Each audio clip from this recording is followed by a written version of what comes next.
కేసీఆర్ కు హైకోర్టులో ఊరట లభించింది. 2011లో తనపై నమోదైన రైలు రోకో కేసును కొట్టేయాలని ఆయన న్యాయస్థానాన్ని ఆశ్రయించారు.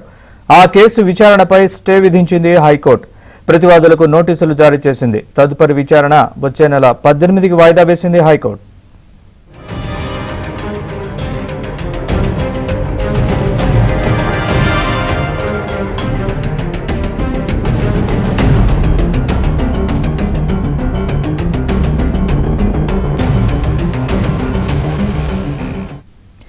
మాజీ సీఎం కేసీఆర్ కు హైకోర్టులో ఊరట లభించింది. 2011లో తనపై నమోదైన రైలు రోకో కేసును కొట్టేయాలని ఆయన న్యాయస్థానాన్ని ఆశ్రయించారు.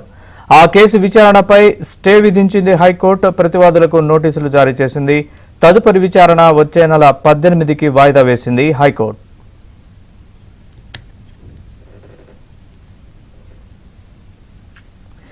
ఇక ఇదే అంశానికి సంబంధించి మరిన్ని వివరాలు మా ప్రతినిధి ప్రవీణ్ అడిగి తెలుసుకుందాం. ప్రవీణ్, చెప్పండి పూర్తి వివరాలు. తెలంగాణ హైకోర్టులో కేసీఆర్ వేసినటువంటి పిటిషన్ పైన విచారణ కొనసాగింది. విచారణలో భాగంగా ఇప్పటికే 2011లో రైలు రోకో సందర్భంగా అతని పైన కేసీఆర్ పైన కేసు నమోదు చేశారు. దానిపైన నోటీసులు కూడా ఇవ్వడం జరిగింది.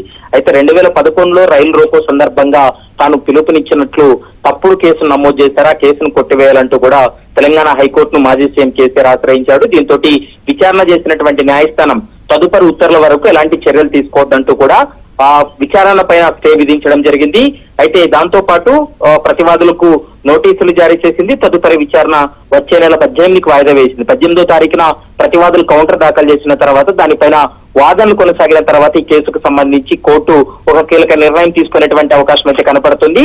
ఈ రైలు రోకోలో ఎక్కడ కూడా తన వ్యక్తిగతంగా హాజరు కాలేదని, కేవలం తప్పుడు కేసు నమోదు చేసి తన పైన వేధింపులకు గురి చేశారనేటువంటి అంశాన్ని కూడా తన అఫిడవిట్ లో కూడా పేర్కొన్నాడు. కాబట్టి ప్రస్తుతం ప్రతివాదులు కౌంటర్ దాఖలు చేసిన తర్వాత వాదనలు కొనసాగుతాయి. వాదనల తర్వాత కోర్టు 18వ తారీఖు ఒక కీలక నిర్ణయం తీసుకునే అవకాశం అయితే కనపడుతుంది. Right Praveen, thanks for the update.